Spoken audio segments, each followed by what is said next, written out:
Last week, I shared about the dire straits I was in regarding my inability to eat and the pain and other symptoms I experienced every time I tried using my feeding tube.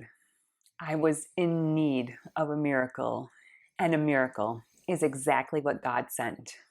At just the right moment, the medical assistant from my GI doctor called to let me know he sent over the order for the MRI to the hospital because the clinic where the order was originally sent did not have an MRI compatible ventilator. In desperation, I told the medical assistant about all my issues eating and the pain I was having using my feeding tube. The medical assistant took my words to heart. He told me the doctor was on call at the hospital starting in about 3 minutes. He would text the doctor to see if he could get in touch with him. The medical assistant told me he would call me back. A few minutes later, the medical assistant called. He told me the doctor said to come to the emergency department. I was given instructions what I should do when I came in. As much as I wanted to shout for joy, I was overwhelmed with sadness. This would be the third week in a row of going to the hospital. I did not want to spend one more minute confined within the walls of a medical center. But I knew my health was fading fast. If I did nothing, I would be in very bad shape. Or worse, I would be dead. I knew I needed to get medical intervention soon. I swallowed my pride and resolved to go to the emergency department and endure yet another hospitalization. I traveled with my mom almost 400 miles to the medical center. Upon arriving at the emergency department, I gave the triage nurse the name of my GI doctor and said my GI doctor told me to come into the emergency department. From there, I spent 2 days and 2 nights in the emergency department. Blood work revealed I was very malnourished. My protein levels, magnesium, and some of my liver markers were extremely low. I was given magnesium infusions and started on IV fluids, but despite these interventions, everything seemed as though it was going in a dead end. During the first day in the emergency department, I had the MRI of my liver and pancreas, which revealed some minor issues, but there was nothing which could be treated. There were no cysts, bile duct blockages, or masses. The symptoms I was experiencing are just due to having chronic pancreatitis. The second night in the emergency department, I was told to resume eating by mouth. By this time, I was starving. I had not had anything to eat in 2 days. I carefully consumed some food. Then I experienced a bad pancreas pain attack shortly thereafter. I was very thankful and grateful the emergency department doctor was very generous with pain medicine.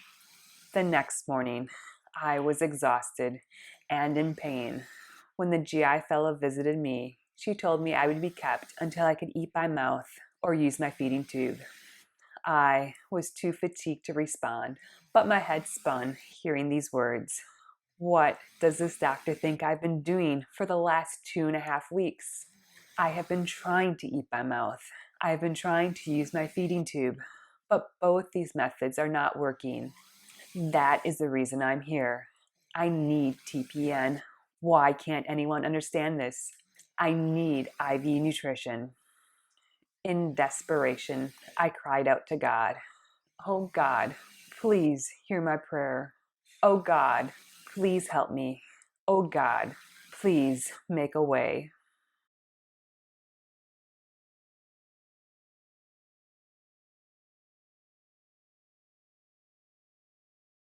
During the next hour, I collected my thoughts and tried to still my mind. I was extremely upset. I was frustrated. I was scared I was going to be sent home and told to keep trying to use my feeding tube and eat by mouth. When the resident doctor from my medical team visited me, my lips suddenly poured forth an abundance of information. I explained to the resident doctor I have had these issues before with my pancreas. I have had feeding tubes, but they have failed. I have been given IV nutrition called TPN. This allows the pancreas to rest. Hopefully, in 4 weeks, we can again try my GI tract to see if it will allow me to eat without developing horrible pancreas symptoms. The resident doctor took note of everything I said. He left, and I prayed my words would not fall on deaf ears. To my shock, my words were forwarded to the rest of my medical team. In the afternoon, the attending doctor on my medical team stopped by to let me know they were going to start me on TPN. Furthermore, they were submitting paperwork to send me home on TPN. I looked at the doctor in disbelief. Am I hearing this right? I'm going to be sent home and will be sent home on IV nutrition? I think I would have started to cry if I would not have been completely exhausted from spending 2 nights in the emergency department and receiving very little sleep.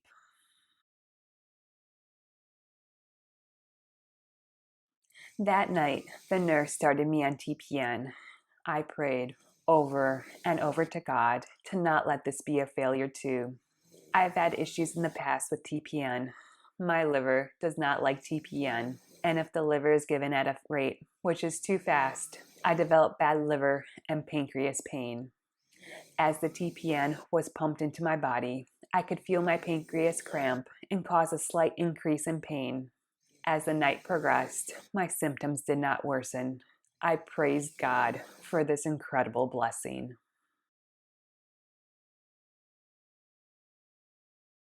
There are a few things which are different about the TPN I am receiving. First, this TPN does not contain lipids.